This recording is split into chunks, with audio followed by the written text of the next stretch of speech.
And we're happy to welcome you into a brand new week of Upon Further Review, along with Josh. This is Nate.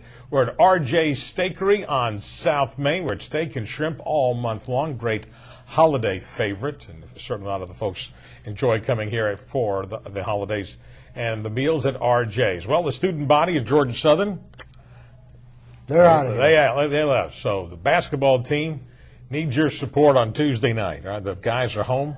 Yeah. For their last home game in the December portion of the schedule, as they'll be taking on Coastal Carolina. Got to play them, twice in 2 weeks. Then they play them the 29th up in Conway. And hopefully a little better news against Coastal Carolina than they did. Well, North Carolina again, if we could ever get everybody healthy, yeah. I mean, now Antoine Johnson had become really a very important part of the rotation. Yep. With the guards, and you don't have him.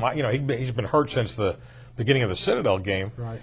And it just really, and again, if we're not hitting shots, and I guess NC State shot 70% there in the second half or something. I kind of remember NC State doing that in the NCAA playoffs where they were hitting a lot of shots. That's right. But anyway, they talked about Sidney Lowe as their coach. And it's ironic. We played the game Saturday in the old building, where I actually did a game in the early 70s, Reynolds Coliseum, when David Thompson played at NC State. This is the third time Georgia Southern's played NC State. We played them one time later in the 70s.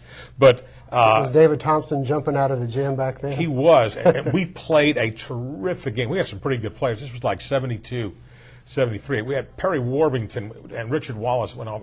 We scored We know Richard Wallace. We know his son. We scored 100 points against NC State. Yeah. And lost by 44. Holy. It was an unbelievable marathon back and forth. It was like an NBA game.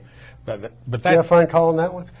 It was nonstop back and forth. They had the team. That team went on and went to the finals, I think. And I know that one of those that was Norm Sloan there then. And then there was a couple of years where they didn't make it because they didn't win the ACC. Only one team could go. But that David Thompson group, had Tom Burleson. Yeah, center. It was the center. Monty Tao, I remember some of it was the guard. It was a pretty good team, by the way. Oh yeah. Anyway, and so the Lady Eagles did pick up a win on Friday night and over Mercer. Beat up Mercer. Pretty bad. Pretty good. So they go to Asheville this week. They're the ones who'll be home later in the month.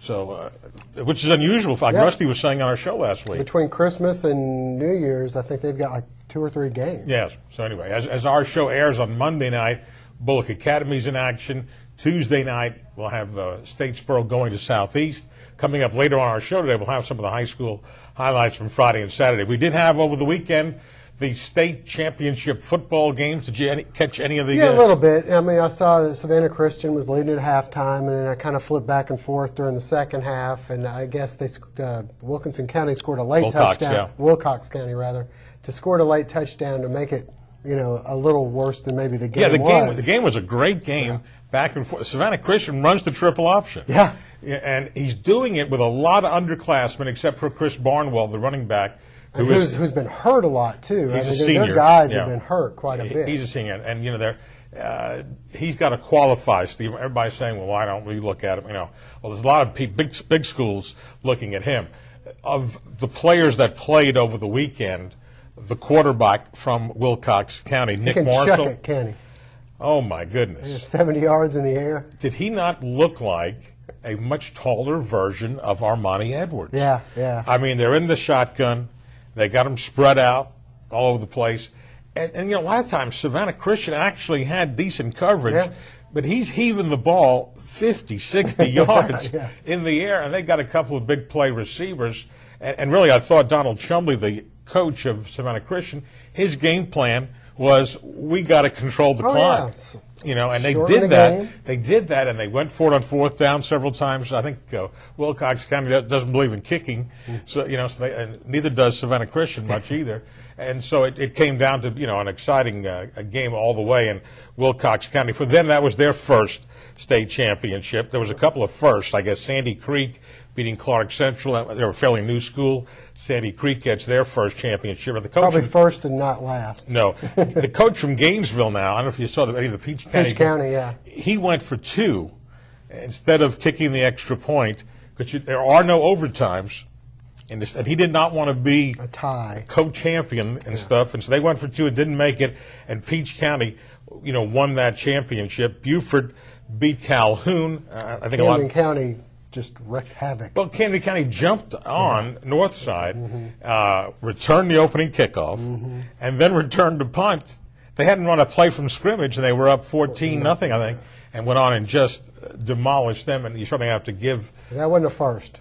No, and I guess for the last 10 years, Camden's been in the championship. He's had a dominant program down there, and just I think back to when Statesboro was 5A, and we used to play them there in the 80s when I was still doing the games, and and that they didn't have the program like it is now, but that influx there. But hey, Andre Rogers from the Citadel, he played down there. That's right. All right, we've got a lot more to talk about from over the weekend. We'll be back in just a moment on Upon Further Review.